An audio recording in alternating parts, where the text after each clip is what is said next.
amis, on se retrouve aujourd'hui une nouvelle vidéo. Alors aujourd'hui ce sera un classique, quelque chose qu'on met presque plus. Et j'avais envie de partager ça avec vous. Et pour te dire, moi j'ai commencé à mettre ça. On mettait que ça. Après, il y a eu des 45.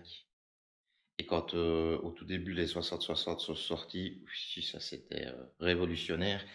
Et maintenant on pose des 100-100, des 120-120, des grosses plaques 1 m 20, 3 m 20.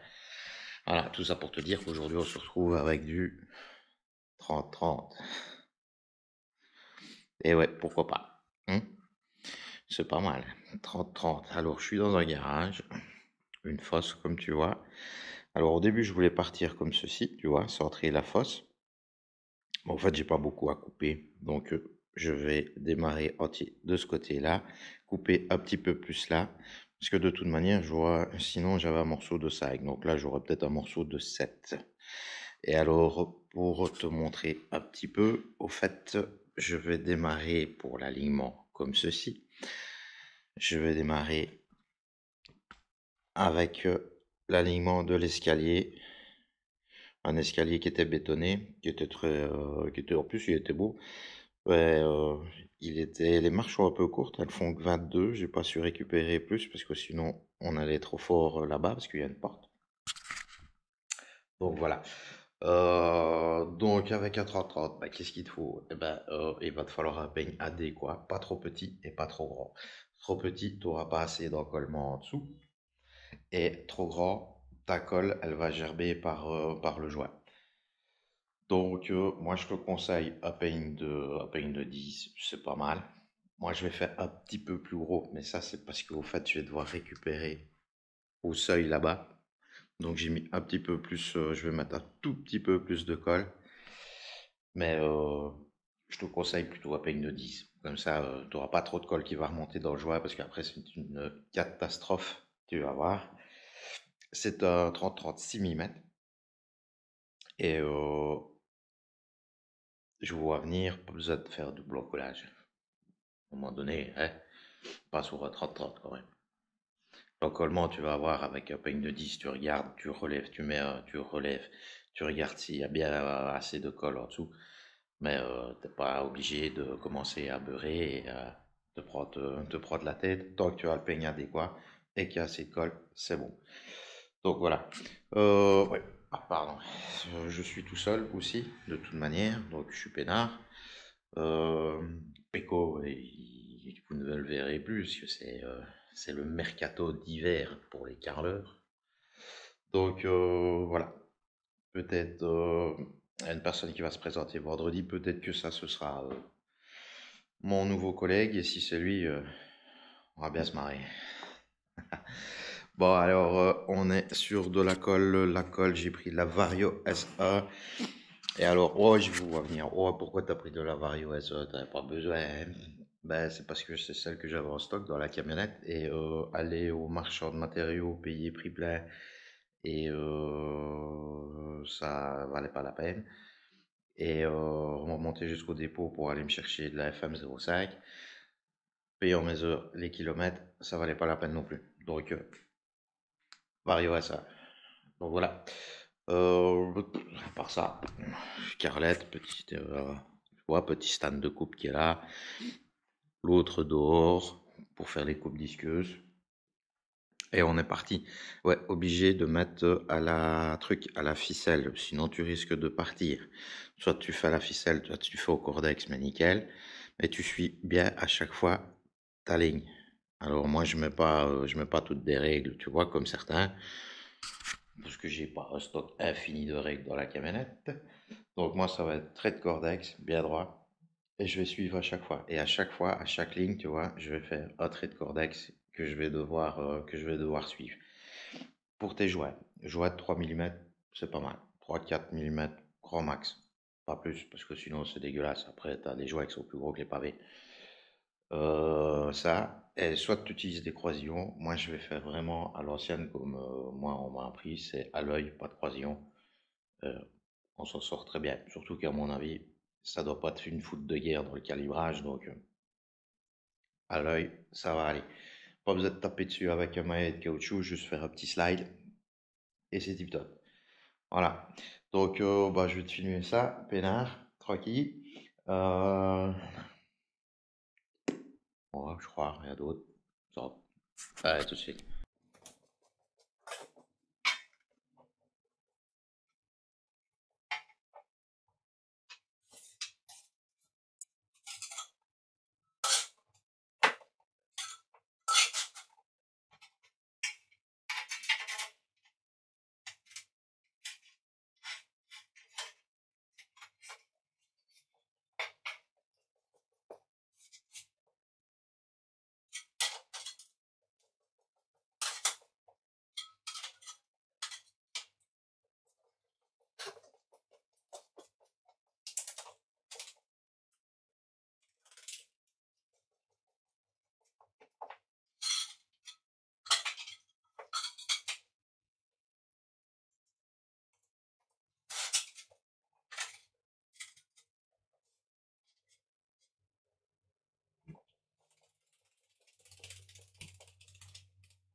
Bien, ça, tu vois, c'est un petit truc quand tu es tout seul pour faire le cordex. Attends, tac. Tu vois, j'avais rien pour l'accrocher. Donc, je l'ai accroché au crochet avec un pavé que j'ai mis dans l'autre sens. Et puis après, du poids dessus. Comme ça, je pourrais tracer.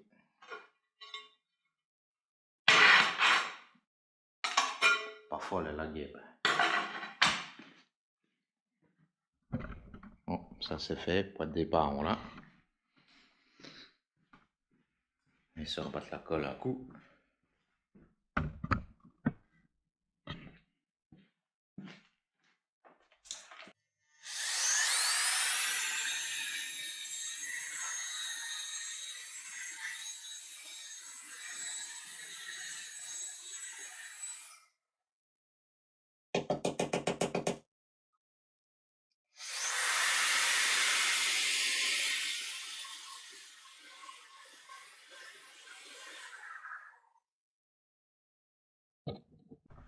Tu as un autre truc tout bête aussi pour laver ton malaxeur. En fait, donc il tourne donc dans ce sens-là. Donc le courant tourbillonne dans ce sens-là. Et toi, pour qu'il soit un peu plus propre, tourne dans l'autre sens. Comme ça, tu seras à contre-courant, il y a plus de force, plus d'inertie. Et alors ta palette, ta pale, eh ben, elle va se laver un peu mieux. Et oui. Bon.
Ah, désolé. Important, après c'est madame. Donc voilà, donc tu as vu pour faire la ligne. Poum, poum, poum. Regarde, tu peux regarder les joints. Attends, je vais te montrer ici.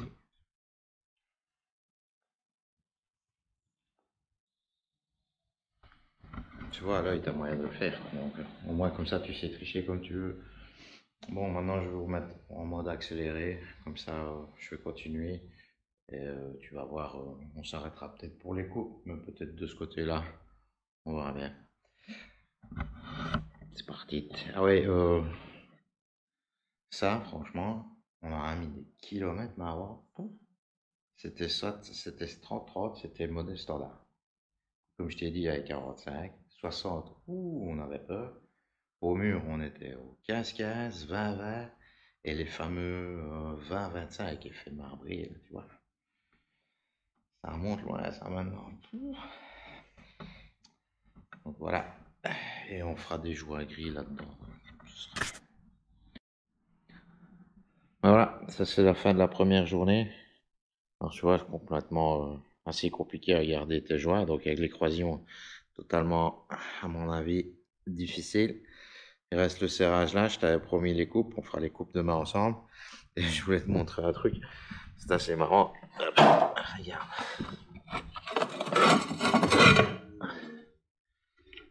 Dans l'autre sens. Alors, tu vois, il est marqué Made in Poland, donc fabriqué en Pologne. Et regarde, technologie italienne. À mon avis, les machines sont un peu vieilles parce que il y a beaucoup de quand même différence. C'est 1 à 2 mm de temps en temps avec un petit équerre. Mais les 2 mm, ça c'est plus compliqué. 1 mm, ça va encore, tu sais les mettre. Donc c'est pour ça, tu vois, faire des joints de 3, 4, c'est bien. Faire plus petit, tu aurais été dans la misère. Faire plus gros, bah, ça allait pas trop bien donner non plus, surtout que c'est déjà un petit format. Donc voilà, demain on fait les coupes. Et, euh, et puis voilà quoi. N'oubliez pas de vous abonner aussi les gars. Alors on se retrouve aujourd'hui, donc la deuxième journée sur le serrage. Et nous allons faire cette petite partie de serrage ensemble. Place la colle et je vais te montrer les différentes manières de tracer une coupe, tout simplement.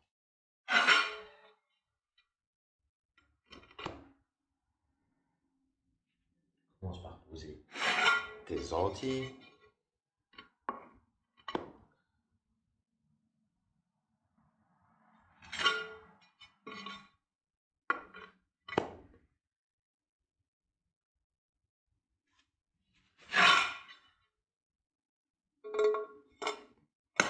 Je fais ton gros plan.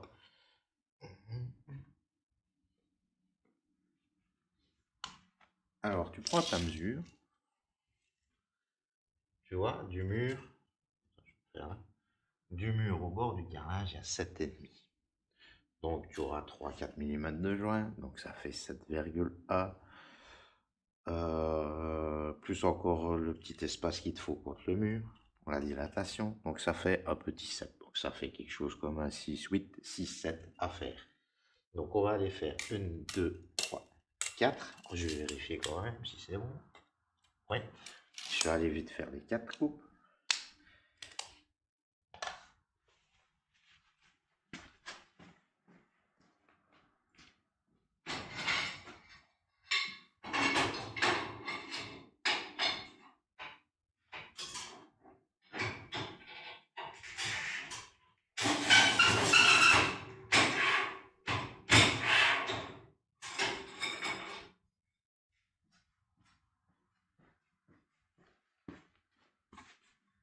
Bon, j'ai fait vite que 2, comme ça. Tu vois, t'as le jeu. Alors, soit tu as...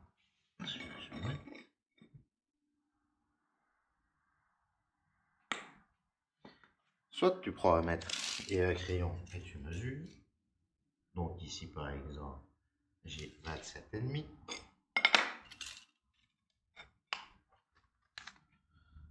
27,5. Voilà. Et là, j'ai 4.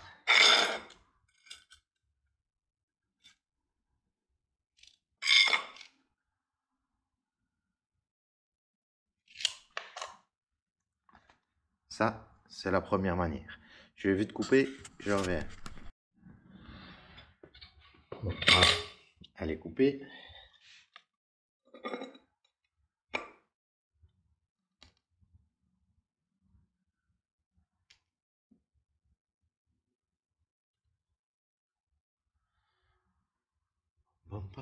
Et voilà, ça, c'est la manière la plus courante. Je vais mettre l'autre à côté. Et au fait, nous autres, des petites comme ça, ben, on mesure même pas. On la présente. On la met plus ou moins bonne là avec le jouet.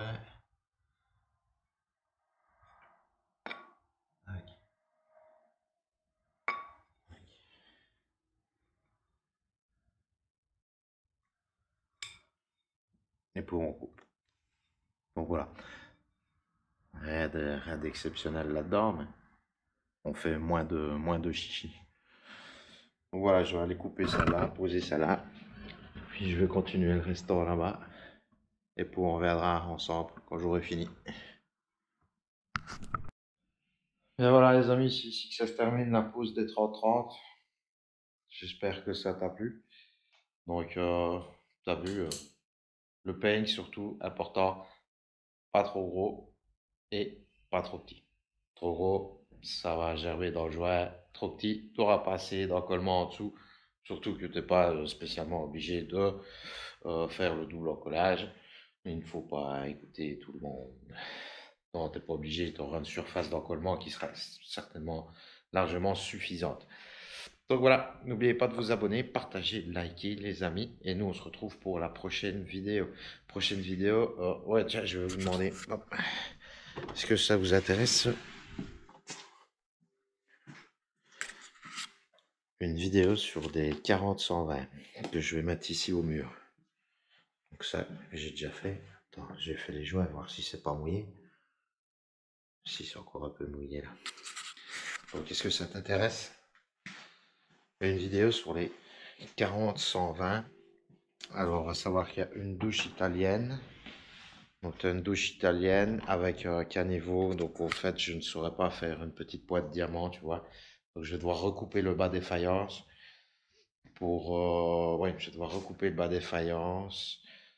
Et au fait, la pièce, il y a un long mur, la douche, deux petits retours avec les mêmes que ça en 40-120, mais style effet mosaïque.